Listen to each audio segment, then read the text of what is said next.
Good morning. Happy Sunday. This is Sonia Gallen Comanica, SoniaGallenComanica.com, and the author of 10 Things I Wish I Knew as a Single Parent, where we talk about all things single parents.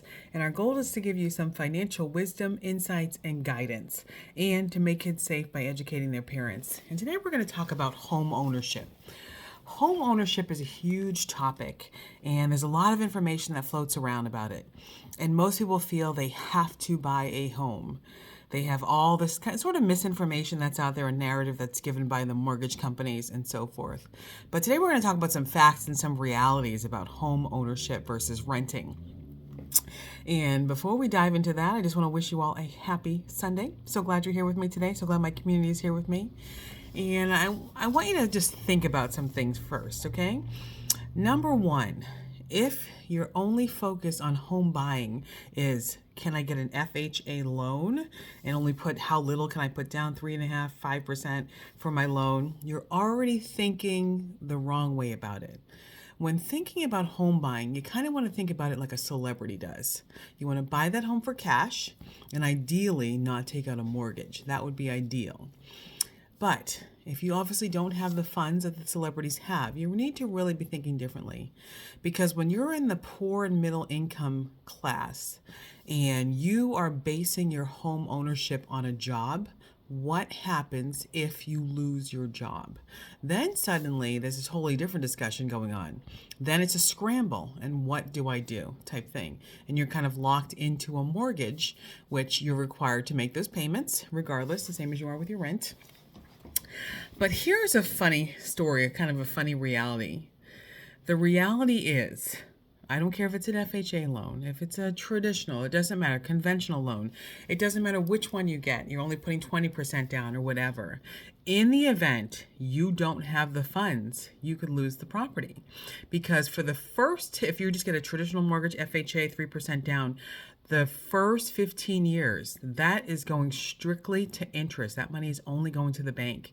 Anything you're putting on that is not even going towards the principal or the purchase of the home. So you're essentially paying twice the amount for the house. So a $150,000 house with interest, you're probably looking at a $300,000 house. But that's not the secret. I'm going to let you in on a secret that people really don't talk about. Here's the reality. Nobody owns their home. I don't care if they rent. I don't care if they went and got a mortgage. I don't care if they paid cash $50 million for the home. Nobody owns the home. And do you know how I know that? Because people like me, investors, we go to auctions, tax auctions. And you know what a tax auction is? A tax auction is where you could have paid for your house for 30 years. And then suddenly, if you don't pay the taxes, the property taxes on that home, you can lose your home. So in reality, nobody actually owns their property. And it doesn't matter how long you paid for it. It doesn't matter the value of the home. It doesn't matter the cost. It doesn't matter if you inherited it, if you paid $1. It doesn't matter. The minute, the second, within a few months, if you stop paying the taxes on that property, you will realize the reality. You do not own that property. It does not matter if it's been passed down for 12 generations. If you stop paying the property taxes on the home now belongs to the town, the county, the government, the state, whomever. So technically, nobody owns their property. That is the reality. Sorry to break it down for you, break the news to you. I don't care if you're renting. I don't care if you have a $12,000 a month mortgage. Your home can be taken within moments. If you were to suddenly become ill and you couldn't pay for it, your children didn't take it over, that sort of thing, or you have paid for it forever. It's free and clear. There's no mortgage on the property, which is not good either, because then you have little scammers who like to come and try to get money from you as well.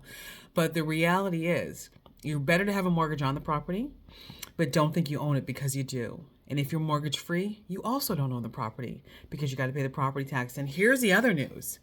If the property loses its value, the taxes decrease. So they're a little less in some areas. Some areas the taxes never go up. You know what that means? The property values are pretty low as well. But if you're in a community like I'm in, and the property values are constantly increasing, guess what that means for your property taxes? They're also going up. So a home that was affordable 5 years ago might not be in 10 years if your salary hasn't changed. So your property taxes are going up, but your salary is staying the same.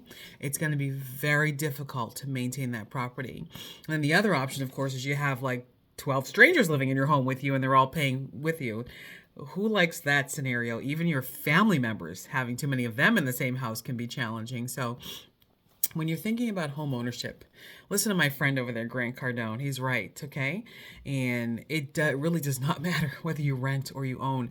There are some benefits to what you so-called ownership is, okay? Your mortgage, it feels like it's your own property. You're not sharing it with like 20 strangers in an apartment building.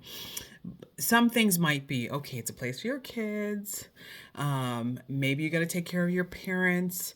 You know, in that way, it's great. A lot of the very wealthy, what they do is home becomes a place of business. So you have the Trumps and many others who incorporate both an office space and a home at the same time. Now we're talking. So now it isn't just a liability where I'm just paying every month to live there and say, "Ooh, I own a home." No, it is now a place of commerce, a place of business that is generating money for you, and it's a place for you to live. So that when you pass away, it can be passed on to your heirs, of course. It will continue, the business will continue, and so will the housing. And that truly is the best way to buy housing.